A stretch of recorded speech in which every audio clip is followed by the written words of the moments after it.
एक बहुत दूर रोशनी से भरी हुई एक सल्तनत थी जिसका नाम नूर था। इस सल्तनत में शहजादा फिरास और शहजादी महिरा रहते थे और उनकी जिंदगी की सबसे बड़ी खुशी थी उनकी छोटी सी बेटी अलीज़ा। अलीज़ा इतनी हसीन, इतनी मासूम थी कि लोग कहते थे कि अगर वो मुस्कुराए तो फूल भी शर्मा जाते। लेकिन हर नूर के साथ एक अंधेरा भी होता है। नूर से दूर एक दूसरी सल्तनत में शहजादा फिरास का छोटा भाई कामरान रहता था।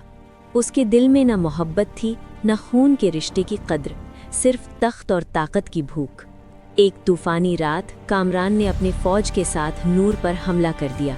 शहजादा फिरास और शहजादी महिरा ने आखिरी सांस तक जंग लड़ी। जब उन्हें लगा कि हार करीब है तो उन्होंने अपनी बेटी अलीज़ा को कामरान के पास भेज दिया, सिर्फ इस उम्मीद पर कि शायद खून का रिश्ता उसे बचा लेगा।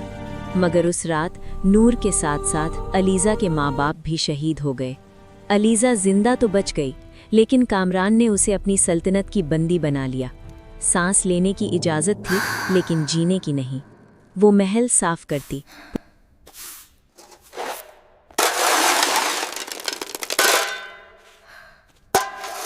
फटे कपड़े पहनती और एक छोटे अंधेरे कमरे में बंद रहती। अब अलीज़ा 18 साल की हो चुकी थी, अपनी माँ से भी ज़्यादा हसीन और अपने बाप जैसी हिम्मत वाली। और यही खूबसूरती कामरान की नफ़रत बन चुकी थी।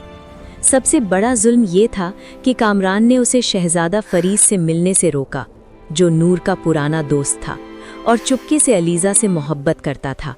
रोज़ शाम अलीज़ा महल के पीछे समंदर के किनारे जाकर बैठती और खामोशी में रोती। उसके आंसू रेत में गिरकर लहरों के साथ खो जाते। उसी समंदर की गहराइयों में रहती थी एक हसीन जलपरी नैला, मोती जैसी चमकदार स्किन और आंखों में एक अलग ही दुनिया।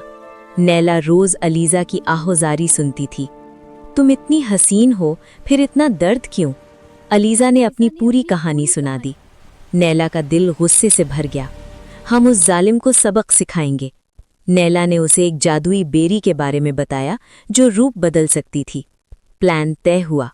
अलीज़ा जलपरी बनेगी और नैला इंसान। बेरी खाई गई, रूप बदल गए। नैला अलीज़ा के चेहरे के साथ महल लौट आई। लेकिन अब वो डरपोक नहीं थी, वो बोल्ड थी, पुरएतमाद थी और कामरान को आंखों में आंखें डालकर देखती थी। कामरान डर गया।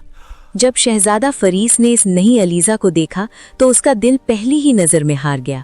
इधर नैला भी फरीस की सच्चाई और मोहब्बत से दिल लगा बैठी। समंदर में जलपरी बनी अलीज़ा बेचैन थी। उसका दिल फरीस के लिए तड़प रहा था। मुझे वापस इंसान बना दो, वो मेरा प्यार है। मैं अभी इंसान की दुनिया छोड़ नहीं सकती। अलीज़ा टूट गई। तब समंदर के किनारे एक जादूगरनी ज़ुहरा आई। उसने अलीज़ा को दूसरी जादुई बेरी का रास्ता बताया, लेकिन शर्त के साथ। अलीज़ा ने दर्द और मुश्किल के बाद बेरी हासिल की और फिर से इंसान बन गई। जैसे ही अलीज़ा इंसान बनी, महल में नैला का जादू टूट गया। वो फरीस के सामने असली जलपरी बनकर आ गई। सच सामने आ चुका था। ताकत जादू से थी, लेकिन मेरी मोहब्बत सिर्फ अलीज़ा के लिए है। नैला की आंखों में आंसू आ गए। वो चुपचाप समंदर में लौट गई। कुछ अरसे बाद शहजादा फरीस और शहजादी अलीज़ा की शादी हो गई, सब्र और सच की जीत के साथ। और समंदर की गहराइयों में नैला ने एक और फैसला किया, मेरा बच्चा समंदर का होगा और किसी का हक नहीं छीनेगा। और इस तरह कहानी ने ये सिखाया, जो चीज़ जादू से मिले वो टिकती नहीं, और जो सब्र और सच से मिले वही किस्मत होती है।